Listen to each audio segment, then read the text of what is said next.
Salam Bapak Ibu yang dikasihi Tuhan. Saya akan membacakan sekali lagi firman Tuhan dari 1 Tesalonika pasal 1 ayat 1 sampai dengan 10. 1 Tesalonika 1 pasal 1 ayat 1 sampai 10 bunyinya demikian. Dari Paulus, Silwanus dan Timotius kepada jemaat orang-orang Tesalonika yang di dalam Allah Bapa dan di dalam Tuhan Yesus Kristus, kasih karunia dan damai sejahtera menyertai kamu. Kami selalu mengucap syukur kepada Allah karena kamu semua dan menyebut kamu dalam doa kami. Sebab kami selalu mengingat pekerjaan imanmu, usaha kasihmu, dan ketekunan pengharapanmu kepada Tuhan kita, Yesus Kristus, di hadapan Allah dan Bapa kita. Dan kami tahu, hai saudara-saudara yang dikasihi Allah, bahwa Ia telah memilih kamu. Sebab Injil yang kami beritakan bukan disampaikan kepada kamu dengan kata-kata saja, tetapi juga dengan kekuatan oleh Roh Kudus dan dengan suatu kepastian yang kokoh. Memang kamu tahu bagaimana kami bekerja di antara kamu oleh karena kamu. Dan kamu telah menjadi penurut kami dan penurut Tuhan.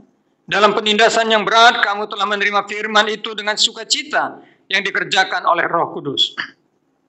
Sehingga kamu telah menjadi teladan untuk semua orang yang percaya di wilayah Makedonia dan Akhaya.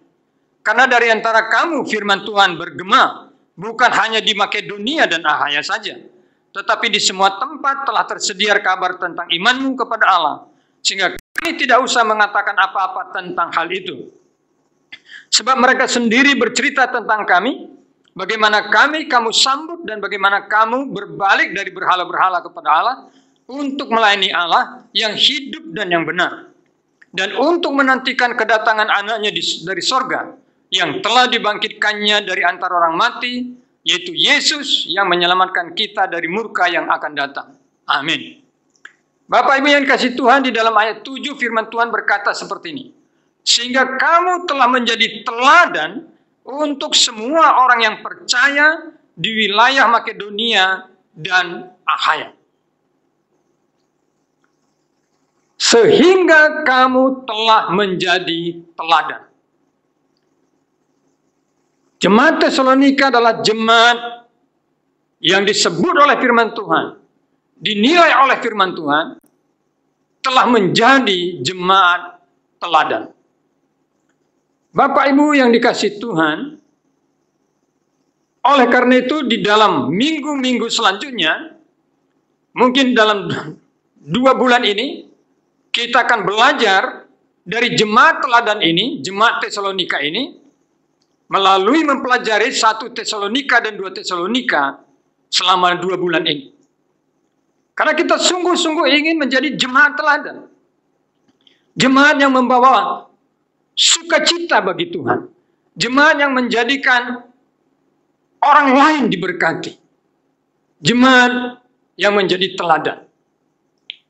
Di dalam hal itu firman Tuhan ini berkata di dalam ayat 2. Kami selalu mengucap syukur kepada Allah karena kamu semua dan menyebut kamu dalam doa kami. Jadi firman Tuhan yang ditulis melalui pengilhaman Roh Kudus adalah ditulis oleh Rasul Paulus yang disertai dengan 2 tim pelayanannya, Silwanus dan Timotius. Firman Tuhan ini berkata bagaimana Rasul Paulus berkata, kami selalu mengucap syukur.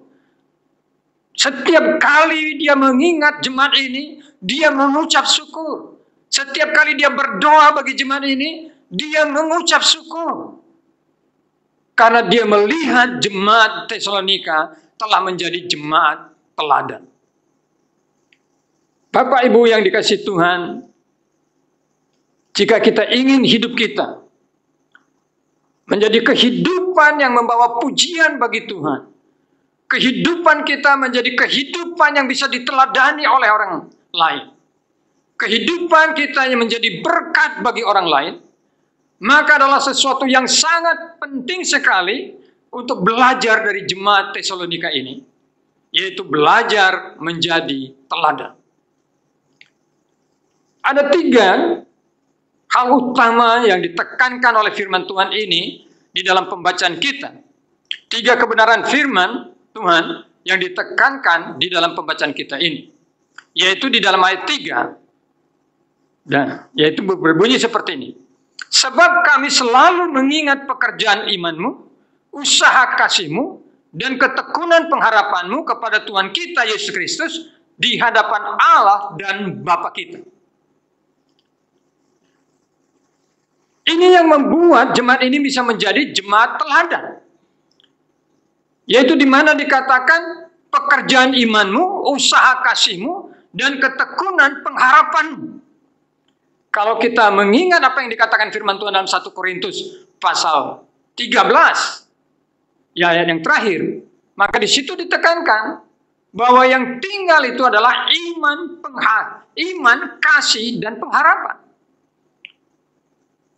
Di dalam jemaat Tesalonika ini, mereka memiliki ketiga kebenaran ini.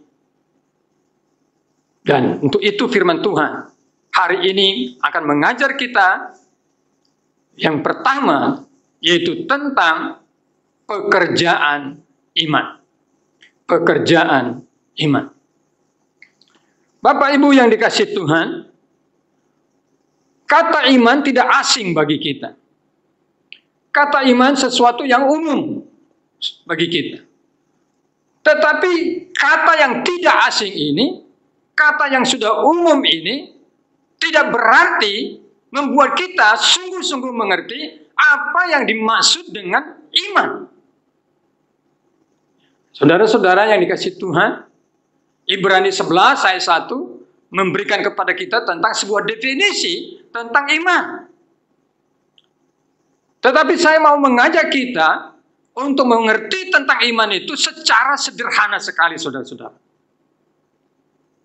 Saya tidak tahu apakah Bapak, Ibu, Saudara di rumah sedang duduk di kursi. Atau sedang duduk di lantai dengan digelar tikar. Tetapi kalau Bapak Ibu sedang duduk di kursi, saya mau tanya, Bapak Ibu sedang duduk nyaman atau sedang gelisah? Khawatir kursinya itu akan jatuh, kakinya patah, atau yakin kakinya kuat? Itu akan mempengaruhi suasana batin kita, itu akan mempengaruhi ketenangan kita ketika kita duduk. Nah, ketika kita percaya bahwa kursi itu kokoh untuk diduduki, kursi itu kuat untuk diduduki, kursi itu tidak akan patah untuk diduduki, maka kita bisa duduk dengan tenang di situ. Dan itulah arti daripada iman. Artinya kita percaya kepada kekuatan kursi itu, kita percaya kepada kemampuan kursi itu menopang tubuh kita ketika kita duduk. Jadi iman itu adalah sesuatu yang kita percayai, kita sungguh-sungguh yakin dalam hidup kita. Nah, tetapi firman Tuhan ini bicara tentang pekerjaan iman. Sebab kami selalu mengingat pekerjaan imanmu. Jadi iman itu bekerja dalam kehidupan jemaat Tesalonika ini. Ketika mereka mempunyai iman kepada Yesus Kristus, iman kepada Yesus itu berkarya, bekerja dalam hidup mereka. Yang pertama mari kita lihat pekerjaan iman mereka, yaitu di dalam ayat 9. Sebab mereka sendiri bercerita tentang kami, bagaimana kamu sambut, dan bagaimana kamu berbalik dari berhala-berhala kepada Allah, untuk melayani Allah yang hidup dan yang benar. Nah, Bapak Ibu yang dikasihi Tuhan, iman itu seharusnya menghasilkan sebuah pertobatan sejati.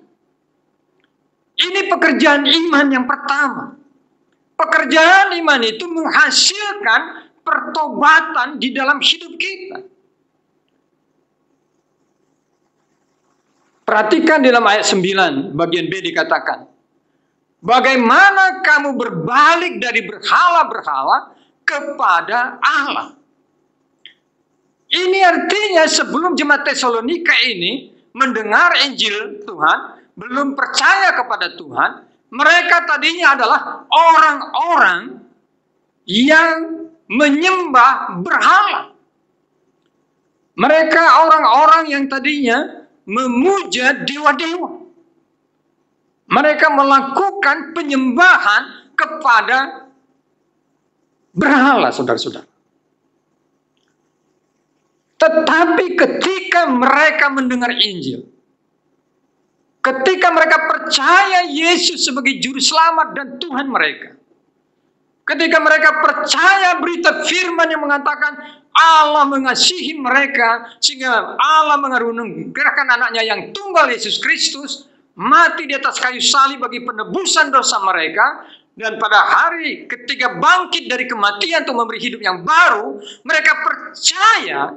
Maka firman Tuhan ini berkata, mereka sungguh-sungguh bertobat. Mereka yang tadinya menyembah berhala, berhenti menyembah berhala, dan mulai mempercayai kepada Allah. Mereka sekarang menyembah Allah. Mereka tidak lagi menyembah dewa, tetapi mereka telah berbalik 90 derajat menjadi penyembah Allah. Ini pertobatan sejati. Percaya kepada Bapa di surga, Allah yang mengasihi kita dengan memberikan anaknya yang tunggal, Yesus Kristus, mati di atas kayu salib bagi penebusan dosa kita, dan yang pada hari yang ketiga bangkit dan hidup memberi hidup yang baru bagi kita. Harusnya membawa sebuah pertobatan. Bapak Ibu, kata pertobatan itu mempunyai makna bahwa saya tahu yang saya lakukan ini salah. Itu mengandung kepada pikiran kita. Saya tahu itu salah, karena itu saya tidak mau lagi melakukannya. Saya tahu itu salah, karena itu saya menyesal. Jadi mempengaruhi emosi. Saya menyesal, saya sedih, saya kecewa, saya tidak mau lagi melakukannya. Tetapi tidak cukup hanya pertobatan, saya tahu itu salah, saya sedih dan kecewa karena saya telah berbuat kesalahan, lalu saya berhenti. Tidak. Karena itu saya percaya kepada Tuhan. Sekarang saya tinggalkan kesalahan itu. Saya tinggalkan hal yang membuat saya sedih itu. Saya jijik kepada dosa itu. Dan sekarang saya menyembah Allah. Itulah pertobatan sejati, Bapak Ibu yang kasih Tuhan. Jemaat di Tesalonika ini, walaupun dilayani oleh Rasul Paulus, tidak terlalu lama. Ada yang mengatakan hanya selama 6 bulan. Jadi mereka ini adalah orang-orang Kristen baru. Bukan orang Kristen yang sudah puluhan tahun mempercaya Yesus. Bukan. Tapi jemaat Tesalonika ini adalah jemaat yang hidup dengan iman yang baru percaya. Tetapi iman yang mereka terima itu, kepercayaan yang mereka berikan kepada Allah itu, telah membuat mereka sungguh-sungguh bertobat. Coba mari kita lihat diri kita. Apakah kita sungguh-sungguh sudah bertobat dari penyembahan berhala kita?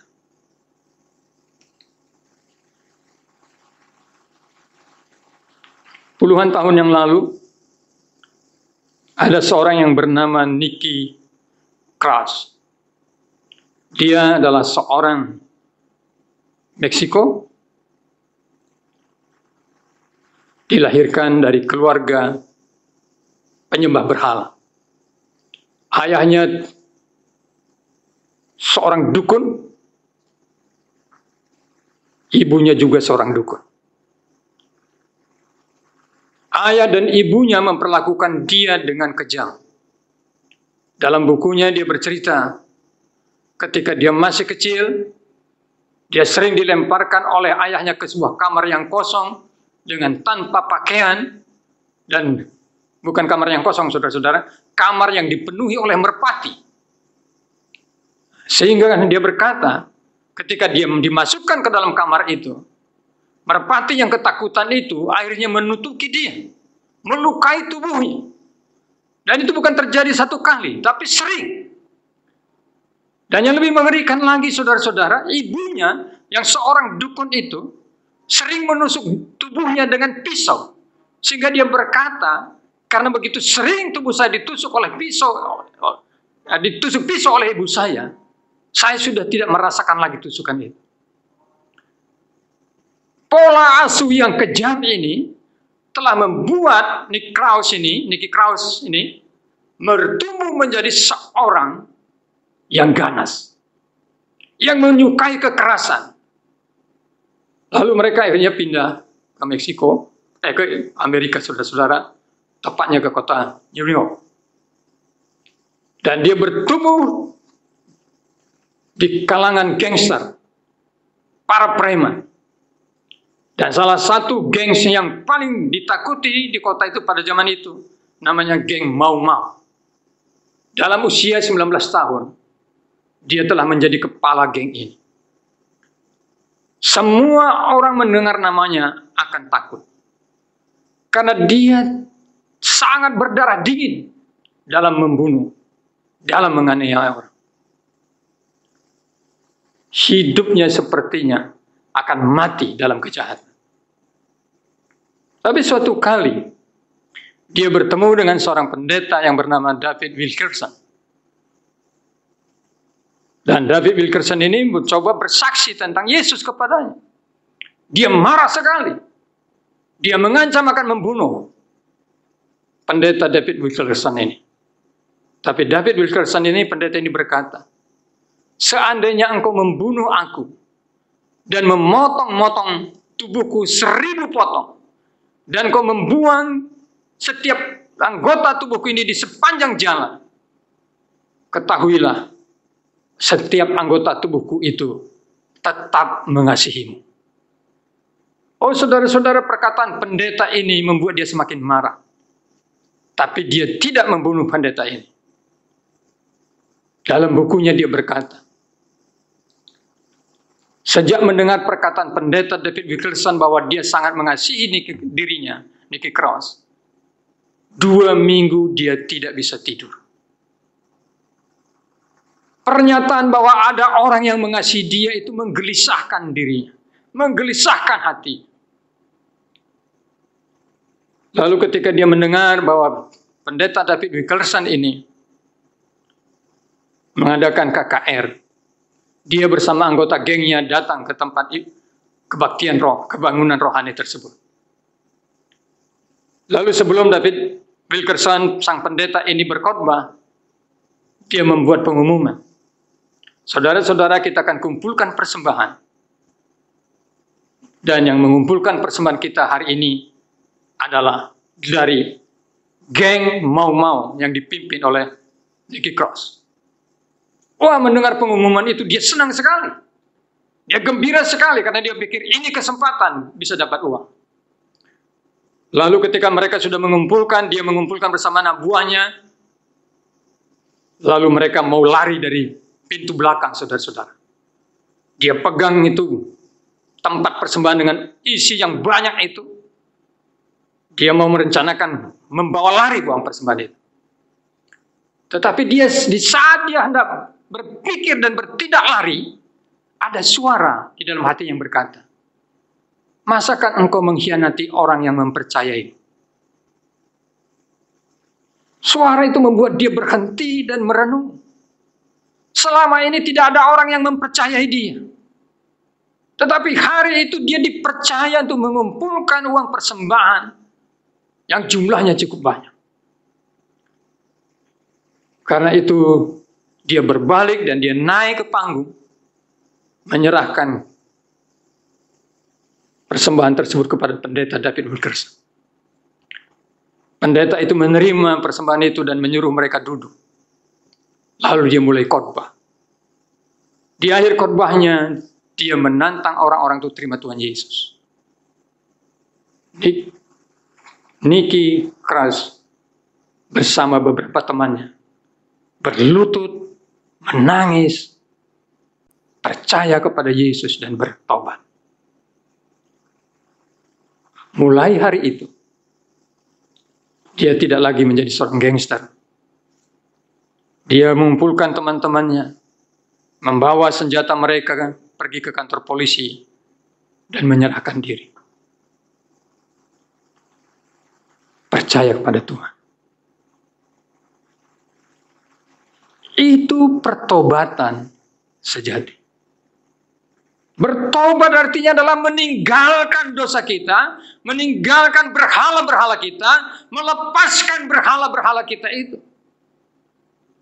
Kalau jemaat Tesalonika mungkin berhala mereka itu adalah patung-patung atau dewa-dewa, tetapi mungkin kita sekarang adalah berhala kita itu yang sepertinya bukan berhala, tetapi sesungguhnya berhala. Coba Bapak Ibu pikir, apa berhala yang begitu Bapak Ibu kasihi, Ibu cintai, melebihi kasihmu kepada Tuhan? Berhenti, tinggalkan itu. Percaya pada Tuhan. Jangan percaya lagi pada dukun-dukun, percayalah pada kuasa Tuhan. Jadi yang pertama, pekerjaan iman itu menghasilkan pertobatan sejati. Yang kedua, Bapak Ibu yang dikasihi Tuhan, pekerjaan iman menghasilkan kedewasaan rohani. Pekerjaan iman menghasilkan karakter yang baru. Karakter Kristus dalam hidup kita. Mari kita lihat bagaimana dikatakan firman Tuhan di dalam ayat 6. Dan kamu telah menjadi penurut kami dan penurut Tuhan. Dalam penindasan yang berat kamu telah menerima firman itu dengan sukacita yang dikerjakan oleh Roh Kudus. Dikatakan di sini ada dua saudara-saudara yang dituruti oleh jemaat ini. Yang pertama, mereka telah menjadi penurut para rasul. Yang kedua, mereka menjadi penurut Tuhan. Kalau kita kembali berkaca tentang kehidupan Nicky Crosby tersebut, sebelum dia percaya pada Tuhan Yesus, sebelum dia mengalami pertobatan sejati, meninggalkan akan kejahatannya itu, maka yang memimpin hidupnya adalah egonya. Yang mengendalikan hidupnya adalah egonya. Dia tidak mau taat kepada siapapun. Dia hanya mau orang mengikuti dia. Tetapi ketika dia bertobat, dia melepaskan egonya itu. Dia menyerahkan dirinya. Dibimbing oleh pendeta David Wilkerson. Dia menyerahkan dirinya. Dipimpin oleh Tuhan. Bapak Ibu yang kasih Tuhan, jemaat Tesalonika ini berkata, dan kamu telah menjadi penurut kami. Ini berarti bicara tentang ketaatan. Kalau kita mau menuruti apa yang dikatakan orang lain, berarti kita mentaati orang tersebut. Dan ini bukanlah sesuatu yang mudah, Bapak Ibu. Kita sering sekali merasa kita lebih pandai. Kita merasa kita sudah tahu apa yang disampaikan oleh hamba Tuhan. Kita merasa bahwa yang dikatakan hamba Tuhan itu tidak cocok dengan keinginan kita. Jemaat Tesalonika ini baru kenal Rasul Paulus. Dibimbing oleh Rasul Paulus. Mereka menjadi penurut. Banyak orang tua mengeluh tentang anak-anak yang tidak mau menuruti saran mereka, nasihat mereka, didikan mereka. Dan harus jujur, saya sebagai orang tua juga, yang paling mengecewakan adalah ketika anak-anak tidak mau menjadi penurut terhadap orang tuanya. Mengapa anak-anak tidak mau menurut? Karena mereka merasa dirinya lebih tahu. Mereka berpikir pilihannya lebih baik. Mereka berpikir bahwa keputusannya lebih baik. Itu bicara tentang karakter. Nah, jemaat ini, jemaat Tesalonika, bukan saja berhenti menyembah berhala, lalu menjadi penyembah Allah, tetapi mereka bertumbuh menjadi orang yang berubah dalam perilakunya, berubah dalam kehendaknya, mereka menjadi berubah di dalam karakternya, dari seorang pemberontak menjadi seorang yang penurut, dari seorang pelawan menjadi seorang yang penurut, menjadi seorang yang keras kepala menjadi seorang yang penurut. Penurut para rasul, lalu menjadi penurut Tuhan. Bapak Ibu yang dikasihi Tuhan, kenapa di sini dibuat telah menjadi penurut kami dan penurut Tuhan? Saya kira ini karena prinsip pendidikan. Kita belajar dari contoh. Paulus telah menjadi contoh bagi jemaat Tesalonika. Mereka melihat bagaimana Paulus mentaati Tuhan. Bagaimana Rasul Paulus menjadi penurut firman Tuhan. Jadi mereka menuruti apa yang dilakukan dikatakan Paulus karena mereka lihat Paulus itu menuruti apa yang dikatakan Tuhan. Tetapi sesudah kita belajar dari contoh, kita harus belajar turut menjadi penurut kepada yang paling utama, yaitu pada Allah, pada Kristus. Itu sebabnya dalam 1 Korintus 11 ayat 1. Firman Tuhan berkata, Paulus berkata, jadilah pengikutku seperti aku menjadi pengikut Kristus. Mari Bapak Ibu yang dikasihi Tuhan. Jangan berkata, saya mau menjadi penurut Tuhan, tapi saya tidak mau menjadi penurut hamba Tuhan. Ada dua yang bisa terjadi di situ. Hamba Tuhan itu salah, tidak bisa diteladani, atau saudara hanya mau menyembah Tuhan, tidak mau menghargai hamba Tuhan. Yang kedua, pekerjaan iman itu menghasilkan perubahan karakter. Menghasilkan karakter yang baru. Menghasilkan sikap hati yang baru. Dari seorang pemberontak menjadi seorang yang tunduk. Seorang yang merendahkan hati. Seorang yang rela untuk dididik. Rela untuk diajar. Lalu yang ketiga, pekerjaan iman itu menghasilkan pemberitaan Injil. Mari kita baca ayat 8. Karena dari antara kamu firman Tuhan bergema, bukan hanya di Makedonia dan Akaya saja, tetapi di semua tempat telah tersiar kabar tentang imanmu kepada Allah, sehingga kami tidak usah mengatakan apa-apa tentang hal itu. Saudara-saudara, kalau saudara berkata, saya mempunyai keselamatan dalam hidup saya telah diampuni dosa saya telah diangkat menjadi anak-anak Allah, saya adalah orang yang telah menerima anugerah Allah. Dan saudara berkata, itu adalah sebuah kekayaan dalam hidupku. Mustahil kita tidak bersaksi, mustahil kita tidak bercerita kepada orang lain.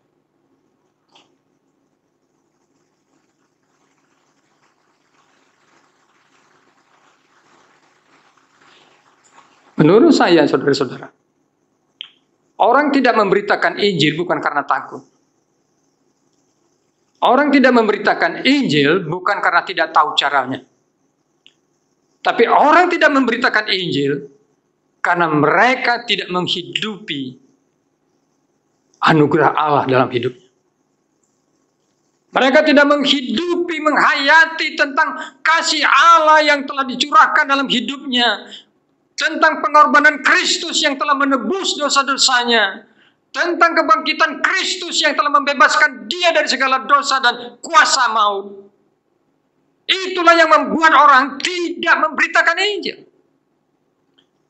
Kalau kita belajar dari jemaat yang ada di dalam firman Tuhan, mulai dari kisah para rasul, mereka ada di tengah-tengah penganiayaan. Sama seperti jemaat Tesalonika ini juga adalah jemaat yang mengalami penganiayaan. Seperti yang dikatakan di dalam firman Tuhan di dalam ayat 6. Kamu telah menjadi penurut-penurut kami dan penurut Tuhan. Dalam penindasan yang berat kamu telah menerima firman itu dengan sukacita yang dikerjakan oleh Roh Kudus.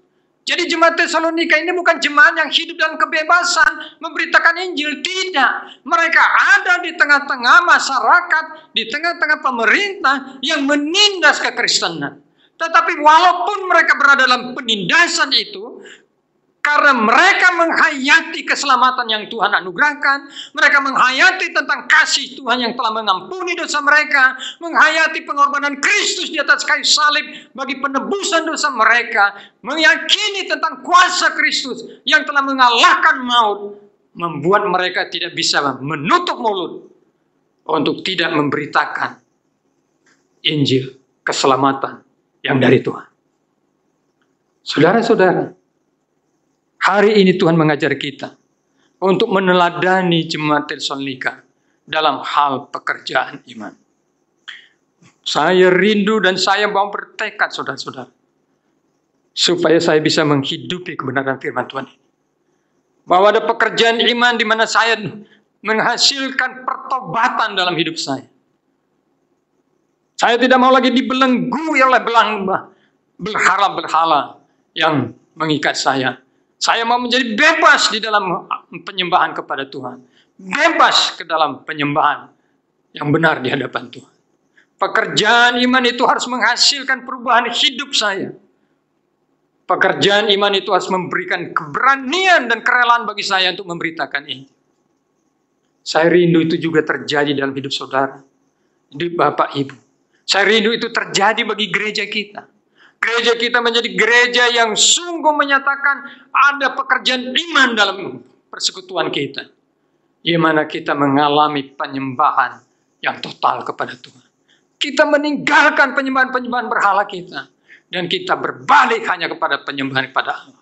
Pekerjaan itu membuat kita menjadi keluarga yang berkarakter Kristus, yang saling peduli satu dengan yang lain, yang saling mengutamakan yang lain daripada diri sendiri, yang saling mengasihi di dalam Kristus.